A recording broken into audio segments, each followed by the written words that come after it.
Para continuar en esta segunda parte, vamos a conocer algunas definiciones, como es magnitud, qué es medir y qué es unidad de medida. Entendamos por magnitud todo aquello que puede ser medido. Por ejemplo, puedes medir tu altura, puedes medir una mesa, como el largo, el ancho, puedes medir una cubeta, por ejemplo, la profundidad, el espesor de una tabla, puedes medir la masa, se puede medir el tiempo, porque damos la hora en minutos, en segundos, en siglos. Podemos medir un volumen de una botella, por ejemplo, de un tinaco, el área de un terreno, la velocidad de un avión, de un automóvil, la fuerza que ejercemos al empujar algún objeto. Son ejemplos de magnitudes. Entonces, la magnitud es todo aquello que puede ser medido. A eso le llamamos magnitud. Pero la pregunta sería, ¿todo en este universo se puede medir? Algunos de mis estudiantes dicen la galaxia, los planetas a los que no hemos llegado, no se pueden medir. Pues sí, ya los tenemos medidos. El agua del océano, sí, también está medido. El aire, también lo envasamos y te lo vendemos. Es un gas, como el gas que utilizamos para la estufa.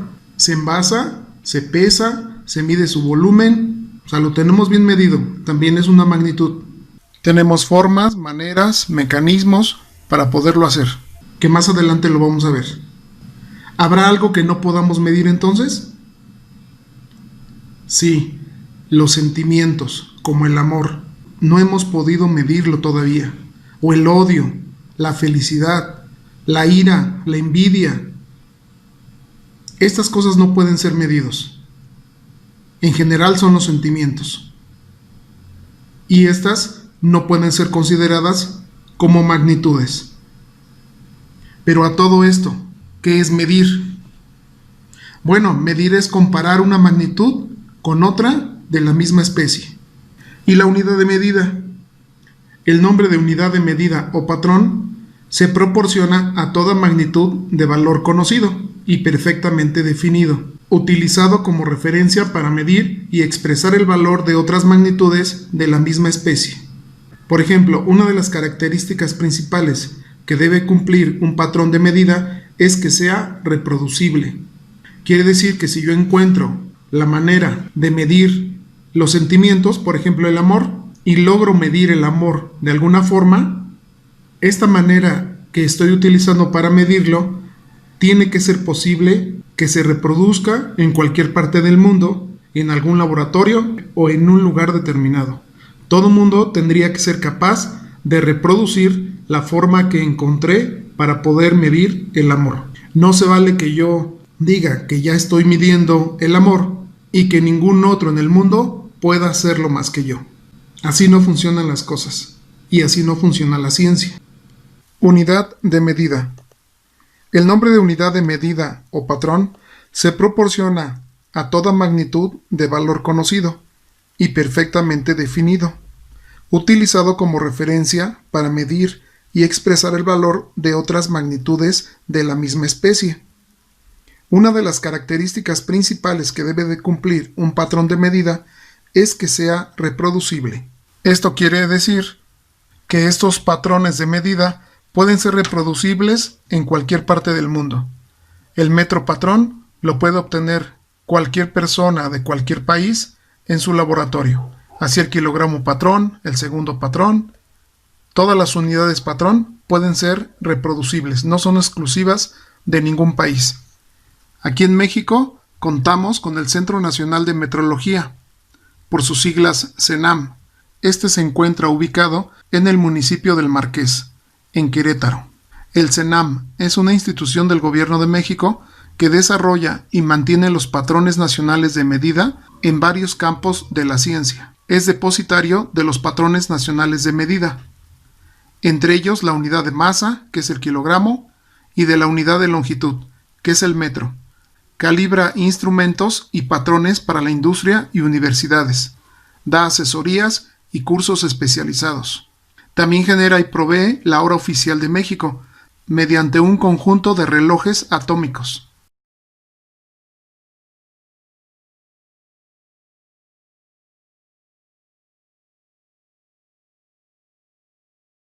Sistemas de unidades, CGS e inglés. En 1881, en el Congreso Internacional de los Electricistas, realizado en París, Francia, como resultado del gran desarrollo de la ciencia y por supuesto de la física, se adoptó un sistema llamado absoluto. Este fue el sistema cegesimal, o llamado CGS, donde se está abreviando el centímetro, el gramo y el segundo.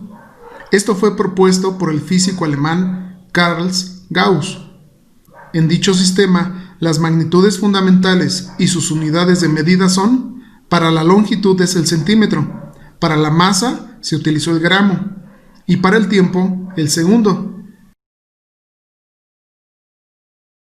Entonces ya se observaba la diferencia entre los conceptos de masa y peso de un objeto, porque se tenía claro que el peso era el resultado de la fuerza de atracción gravitacional que ejerce la Tierra sobre la masa que tienen los objetos. Cabe señalar que este sistema se utilizó principalmente para expresar cantidades pequeñas, pero en la actualidad ha sido sustituido por el Sistema Internacional de Unidades, por sus siglas SI. El sistema inglés, que fue utilizado por mucho tiempo en varios países, actualmente solo se usa para actividades comerciales, por ejemplo en Estados Unidos de América. Las magnitudes fundamentales y las unidades que utiliza para las mismas son: para la longitud utilizan el pie. Un pie sabemos que mide 30.48 centímetros y la masa la dan en libras, y una libra corresponde a 454 gramos. Y para el tiempo quedó establecido el segundo. Ahora bien, el Sistema Internacional de Unidades tiene sus ventajas, pero también tiene sus limitaciones. Conforme la ciencia fue avanzando, se hizo necesario establecer un nuevo sistema de unidades, práctico, claro y acorde con los descubrimientos más recientes. En 1960, científicos y técnicos de todo el mundo se reunieron en Ginebra, Suiza, y acordaron adoptar el llamado Sistema Internacional de Unidades, basado en el MKS, cuyas iniciales corresponden a lo que es el metro, el kilogramo y el segundo. El sistema internacional establece 7 magnitudes fundamentales, como las vimos en el video anterior. A pesar del acuerdo internacional, en la actualidad todavía se utilizan en varios países, incluido México, algunas unidades del sistema inglés, por ejemplo, pie, libra y segundo, así como el sistema CGS, que es el centímetro, el gramo y el segundo, además de los llamados sistemas gravitacionales, técnicos o de ingeniería, que en lugar de utilizar la masa como magnitud fundamental, emplean el peso. Por ejemplo, es muy común expresar nuestro peso en kilogramos fuerza, en lugar de expresarlo en newton. Sabemos que un kilogramo fuerza equivale a 9.8 newton. En las vulcanizadoras o estaciones de servicio, la presión en las llantas la medimos en libras fuerza por pulgada cuadrada, en lugar de newton por metro cuadrado. El empleo del sistema internacional como sistema único en los ámbitos científico y comercial en todo el mundo representa no solo el avance de la ciencia, sino también la posibilidad de emplear un lenguaje específico para expresar cada magnitud física, en la unidad de medida basada en definiciones precisas respecto a fenómenos y situaciones naturales. Mediante el uso del sistema internacional ya no expresaremos longitudes en pies, millas, yardas, pulgadas, millas marinas, millas terrestres o leguas, pues con el metro y sus prefijos podemos manifestar cualquier longitud por pequeña que sea o grande que sea. Lo mismo sucede para la masa, en la cual en lugar de onzas, libras y toneladas, solo emplearemos el kilogramo con sus múltiplos y submúltiplos, cuyos prefijos son los mismos del metro, y las diferentes unidades de medida. Esperemos que en poco tiempo, con el progreso de la ciencia y de la humanidad, el único sistema utilizado por sus múltiples ventajas sea el Sistema Internacional de Unidades. Aunque cabe señalar que no siempre es muy práctico usar estas unidades del Sistema Internacional, pues imagínate dar tu edad en segundos resultaría muy complicado. O todo el volumen en metros cúbicos, también sería muy complicado. ¿Cómo expresarías en metros cúbicos cuando llegues a una gasolinería a ponerle gasolina a tu coche? O por ejemplo, cuando el doctor te indique que habría que darle cierta cantidad de leche en el biberón al niño, a tu hijo, y que te lo exprese en metros cúbicos sería muy complicado. Además, como el sistema inglés, que es el pie, libra y segundo, se sigue utilizando en los Estados Unidos de América y nosotros tenemos una fuerte relación comercial con ellos, requerimos entonces conocer y expresar magnitudes físicas en dicho sistema. Y como ya señalamos, aún en México seguimos utilizando para expresar los diferentes pesos en kilogramo fuerza, en lugar de hacerlos en newton, porque el kilogramo fuerza es una magnitud fundamental, pero del sistema técnico o gravitacional, llamado MKS gravitacional. Y si dejáramos de utilizar los litros, también sería muy complicado, porque el sistema internacional nos indica que utilicemos para el volumen los metros cúbicos. Entonces dejar de lado los litros sería muy complicado también para nosotros. Aquí lo importante es saber convertir unidades de un sistema a otro para no tener problemas, si queremos seguir utilizando las unidades que ya tenemos establecidas.